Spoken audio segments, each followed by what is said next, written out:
Okay, fight fans, friends of the room, joining us now, WBC 140-pound champ, Regis Prograis. What's up, champ? What's up, bro? Welcome to the show. First off, congrats on your win. One of the things that stood out with this entire show was the post-fight interview and how real you kept it. So I had 3 people hit me up, fight fans that a friend of mine was like, yo, I love this dude, Regis Prograis. I never heard anybody keep it this real in my life, like ever. And Barack and I talked about it earlier about being honest about the knockdown and about your performance. Now, you seem like you've always been that type of person who's solid. What was the most frustrating thing about this fight, Regis? Because for me, looking in from the outside, certain guys make fights ugly, and your opponent made the fight ugly by how much he ran. What stood out to you the most? Most frustrating? Really, it was a lot of things that went into it, bro. He came to survive, you know. I mean, from what I understood about everything, you know, he had a short notice and he really just didn't want to get knocked out. So he just came to run around the ring. He came to survive. And, you know, we didn't work on that, to be honest, you know. Obviously, you know, and I'm a real person, bro. I'll be honest with everybody, you know, like, you know, I had trouble, you know, cutting off the ring with him, and that's something I'm gonna go back and work on for sure. Me and my coaches, we gotta work on that. But we didn't prepare. We didn't prepare for that at all. You know, the fights I watched, you know, it looked like he had some power, and he went out there, he fought. You know, the fight I watched with Barboza, he went and fought Barboza. With me, he just ran around, bro. It was like, you know, and I should have been cutting off the ring, but you know, it's something that we just didn't work. You know, we didn't work on it at all. Yeah, it's something that we didn't prepare for. We didn't work on. It was nothing that we worked on. That's all. Like I thought it was gonna be, you know, more of a fight, and just, you know, it wasn't. Yeah, styles make fights. I think Barboza doesn't hit as hard as you. That's why he was able to fight a different fight. But even from that fight, I could tell that he was a counterpuncher and he can move, you know. But one thing I want to do is I want to give you credit. I don't think people notice that from the long range, your defense is like 10 times better than before. Like from the long, like if you think about it, if you look at CompuBox, you both landed the same amount of punches. Right. So it's not like he was just tagging you. Like your defense, the only time you would get hit is when you would exchange punches inside and you're punching with him and he would catch you. But from the outside, he barely touched you. Your head movement was sick. Your fast twitch muscles was sick. Is that something you've really been working on recently? Because I've never seen you that defensive from the outside. Yeah, I mean, it's something I, you know, definitely been working on. But, you know, it's something that I have to work on. It's something that kind of, honestly, bro, I always work on that type of stuff. Right. But it's other things I got to work on now going forward. You know, like I said, cutting off the ring and all that type of stuff. It's just, you know, it frustrated me. It frustrated me, but at the same time, I didn't want to get over anxious too, because I did have my crowd behind me, and I wanted to let that counteract basically to what I heard people say Regis, and I heard some of my friends in the crowd. Like I know sometimes fighters said, you know, they don't hear that stuff, but sometimes I could hear particular voices like, man, do this. You just need to fight him now, and you need to trip with a jab, or you need to do this. And I'm hearing that stuff, but still, I didn't want to let that get to my head. You know, I hear people saying Regis and Rue, and I know all my people, that was a crowd for me, but I didn't want to let that get to me. So that's why I didn't want to get over anxious and stuff like that. So that's why, you know, I felt like I was more calm and I was more composed, and you know that. So I didn't just get over anxious. You know, but outside of you saying you needing to work on cutting the ring off, let's be honest, the dude had a really awkward style. He had his like butt tooted out and his head like this, and he would throw these little weird lead right hands. It was just weird watching him. Like his style was weird. So some of the greatest fighters that ever touched, you know, the canvas, like the ring, they've dealt with that. This weird, awkward style that they just Emmanuel Augustus. Right. With Floyd Mayweather. There were others where they just couldn't crack that little code. Maybe it was just one of those nights. Doesn't mean that you won't, you know, do very well against the elite fighters. Do you think it was his style, or do you really feel like you do have a lot to work on? It's all. I still have. I wouldn't say I have a lot. I still feel. Listen, bro. I still feel like I'm the best in the world at 140. I did have an off night. You know, in boxing, in everything, you're gonna have off nights. But in boxing, you know, sometimes, luckily, you know, I still kept my belt. I defended at home. It was a good show. We did all that. But sometimes we just had as an athlete, bro, you're going to have off nights. It just happens sometimes, you know, and I felt like, yeah, that was one of my off nights I had. So, you know, I even told my coaches, bro, before the fight, I was like, bro, I'm nervous. And I'll never get nervous before fights, bro. For fights is easy for me. I've asked you before. I said, do you think you get more nervous if you was fighting in your hometown or not? You was like, hell no, that'd be easier then. I was lying. I was lying to you. That's all. You know, but I fought before. I know it's worse when people you know are out there. Trust me, I already know. Way more people, you know, because, you know, when I fight away and stuff, you know, you got people coming. But when you at home, bro, it's just it's terrible, bro. You got everybody. People, it's different. And something I did, bro, that I never do. Like, so the day of the fight on Saturday, you know, I text my coach and he was like, man, we got to be down there at 7 I was like, what time we got to be at the ring? He was like, man, 7 o'clock. I was like, damn. So I woke up like 9, 10 o'clock in the morning and it was like 1 o'clock. I was like, bro, I'm not sitting in this hotel for another 5, 6 hours, bro. So I told my wife, come get me. My wife went by my mama dealing with tickets. And that was one of the worst things I could have did. This was hours before the fight. And I went over there and my mom was fussing with tickets. I'm like, bro, bring me back. Immediately, bring me back. I should have just came on the lake or something like that. But I came and I left and I came out. I went by my mama and dealing with tickets. Everybody was fighting over tickets and just all kinds of stuff, bro. It was just like just the hometown jitters. That stuff is real. And yeah, bro. I respect that. There's a silver lining here. We spoke to Eddie Hearn and he brought out something that was the first thing I thought about. The fact that it wasn't your best outing is opening the door and people maybe they're going to be more comfortable with fighting you now because to his point, nobody was really calling your name, right? So maybe this opens up that door and create more opportunities for you. Do you think that might be a case? Yeah, for sure.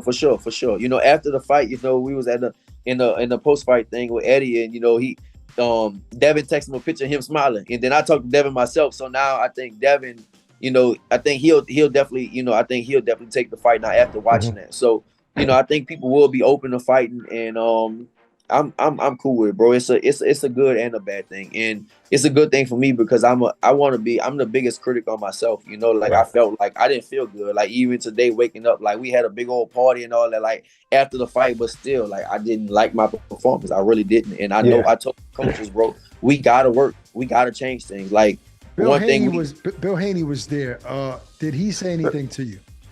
He just was like, salute, man. You know, Bill Haney, he's a like super positive dude. You know what I'm saying? So he ain't like talking trash and stuff like that. Him and Devin, they real positive. Devin just like, man, I'm gonna whoop you. And I'm like, I'm gonna whoop you. I'm gonna tell you right in front of your daddy. Because his daddy came, I was eating and stuff like that. So his daddy came and brought the FaceTime to me.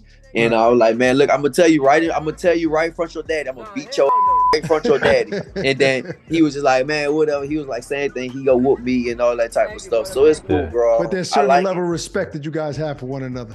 Yeah, it's a sport, bro. I feel like I'm whooping. He feel like he gonna whoop me. You know what I'm saying? So at the end of the day, that's what it's about. I'm a competitor. That's what I want. Fight the best. He want to fight the best, and you know we gonna see who really the best is. Amen. I mean, we definitely don't want to make this interview about the past, but I do want to say, don't beat yourself up too much because look at Canelo versus Lara. That was a tough fight. He couldn't catch him. He kept moving. Bailey was punching, and then Canelo went on to show that he's one of the greatest. You know what I mean? You're going to have those off nights. Move on from that. Don't take this as a loss because that's how you sounded. You won, bro. You won. Yeah. Now you're going to have great fights after that. So it seems like Eddie wants you to fight Devin Haney. That's what he's leaning toward. Is that the one that you would want to fight as opposed to anybody else like Ryan or anybody else? I want the biggest fights, bro. I think that, for me, biggest fights, unification, big fights, whatever. Eddie, I think that he'll have to throw some names out there and let me choose which one is the biggest. You know, you got in your head? What name did you have in your head? Devin. Gotcha. Like I had Devin in my head. Devin or Catterall. I think that's the easiest fights to make. Catterall, you know, or Devin. But I think obviously, you know, I think Devin is a bigger name. So why not get Devin next? I'd rather do that next. Regis, I have a question. I mean, I know this fight wouldn't be easy to make, and especially with the fact that he recently says he retired, even though I don't completely believe that. But at one point, you didn't think highly of Teofimo after the two fights at 140, but he did impress people against Josh Taylor. Were you impressed with that performance with Teo? Did you gain a new level of respect for him in the ring, or give me your assessment of that performance? First, I still think I'm the best at 40, and I still think I whooped Tio. Okay. Definitely. But for sure, definitely show him respect. I thought that he was going to lose against Josh. I thought Josh was going to beat him. With all the stuff he got going on, I definitely thought that Josh was supposed to beat him. And he showed me. He proved me wrong, bro. And that's the person. If I say Devin right now, that's because I think that's going to be an easy fight to make. But if Tio wasn't retiring, it sounded like he did, and, he let his belt go and all that stuff. If he wasn't, I would want Tio for sure. If I can get Devin and Tio next, that'll be perfect. But if you could only choose one, which would you prefer? Tio. Tio got a belt. Oh, wow. You got the belt, yeah, right. Tio got a belt. Tio got a belt. Tio got a belt. Who do you think is a harder fight? Stylistically. Tio. Why? Because he has movement, but he still has power too. He has movement, he has defense, and he still has pop. He still has power and stuff like that. Devin has all that, but Devin doesn't have the power. Like, I don't think Devin has the power. He has a side. He does have a side. He is kind of big, for that weight. But I don't see Devin having that type of power. I think he has the power, like, say, like a Floyd, the power that, you respect it, keep you off, but he doesn't have that one punch power to, like, damn, this dude really hit hard. But I think Tio, I never fought Tio. I never been in a ring with him before, so I can't really speak on, how hard he hits, but from what it looked like he does have power and he's fast. So I would think Tio is the harder style to fight, but at the same time, I never faced none of them, so I don't really know. Yeah. Can you rate Zaria's power? Because it looked like the first round he kind of rocked you or whatever, but then even after that, you was the aggressor. Because in the third round, when you actually dropped him, it seems like you didn't respect his power as much. You was just chasing him the whole night. So can you rate his power? It was like the dude had power, but it was just only in that one hand. That was it, the right hand. That's literally that was all. He just had one hand. It felt like his body was kind of strong, but I don't know. He just was an aqua style, bro. That's all. He was just a real aqua dude to fight. But it just felt like he just had that. But it was power to, like, you gotta respect it. You can't just run in, but it wasn't power to where, like, he'll just put you to sleep. And I didn't feel like that. Like, I remember he hit me with a few punches and I really didn't. And looking at it, I saw it on the big screen. I didn't watch the fight yet. But it looked like when I went down the first round, like when it happened, it didn't feel like it was a drop. It didn't feel like I hurt enough. Like, it did feel like the southpaw thing when the 2 feet, they kind of tripped, but they hit me. Right. So, it looked like he definitely hit you hard and it looked like it hurt, but at the same time, it was like a pull down. You know what I'm saying? Right. It was like a pull down, and he pushed you down. But it did look like a knockdown. And for you to even say it looked like a knockdown, yeah, my God, we gonna respect you forever. I'm gonna be honest, bro. It did look like that, It did look like that, but at the time in the ring, it didn't feel like that. It didn't feel like, oh, he hit me and I fell. It really did. That's why I was like, that's not no knockdown, because it didn't feel like that. Now looking at it, yeah, it looked like it could have been a knockdown. But when he hit me and I fell over, because I remember tripping over my feet, like, it definitely didn't feel like no knockdown or nothing like that. I never felt like one time in a fight he hit me with something that was like, kind of respectable. Like, all right, this can hurt me. I never felt like that. Like, I felt like he just, he had some type of power, but it wasn't power like I would compare it to like a Zapata or like a Relic or something like that. They had like real power, but with him, it just was like it wasn't like power to you had to respect. You couldn't run in, but it wasn't power like, oh, he'll just put you to sleep. Look, I know that there's pressure because this was your first fight on Matchroom. I want to know what your conversation with Eddie was like after, when there was no cameras around. At any point, you got a chance to chop it up with him about the future and about the fight. How did that conversation go? We didn't talk yet. We didn't. We talked. We talked in front of the cameras, and that was all. We never really talked. Yeah, we just talked. You see how honest Eddie is, though, in front of the camera, even with his own fighters, right? He is very honest. Right. So at what point does your team, regroup and have a conversation with him? Are you going to wait a couple of weeks, or is that going to happen this week coming up? Probably. I might. It depends. It depends on when they hit me up and stuff. We still doing paperwork and getting numbers and all that stuff from all, from the event and all that type of stuff. But I think once I regroup, once I leave and all that type of stuff, and I'm still in New Orleans, and once I go back home and I hit them up and see what we gonna talk about, see what's next. But what was your assessment overall of working with Matchroom and DAZN and the whole You know, I mean, I know you fought on DAZN before, but I'm talking about really being a matchroom fighter. How do you feel like you were treated, and how the whole event turned out? I mean, the event was great, bro. The city turned out. I mean, I love it, bro. The city came out for me. You know, I think Eddie said he expected 3,000 to 5,000, and from what I understand, we did way more than that. So, you know, we had a lot of celebrities in the building.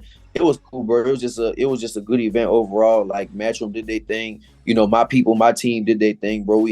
I had people all out everywhere, just putting flyers and putting posters, and literally, like, you know, my people calling the celebrities and telling them come, and just everybody that need to be there, that was there, bro. So I'm definitely, you know, salute to, you know, my team first, and definitely Matchroom. Yes, well, sir. listen, we can't wait to see you again against any of those elite fighters at 140. We know you got a lot more to offer in that ring. So thanks for taking the time, champ. Appreciate you. No problem, bro. No problem. Y'all go. All right, brother. Take care. You too. Introducing the new DAZN Boxing Show podcast. No matter the time or the place, getting your boxing content has become easier than ever. Tune in as we give you exclusive insights, predictions, fight night recaps, and more alongside the biggest names in the game. All for free. Available globally every Thursday across all audio streaming platforms, and with new episodes dropping weekly to give you the latest news. Just type in the DAZN Boxing Show podcast, listen in, and enjoy.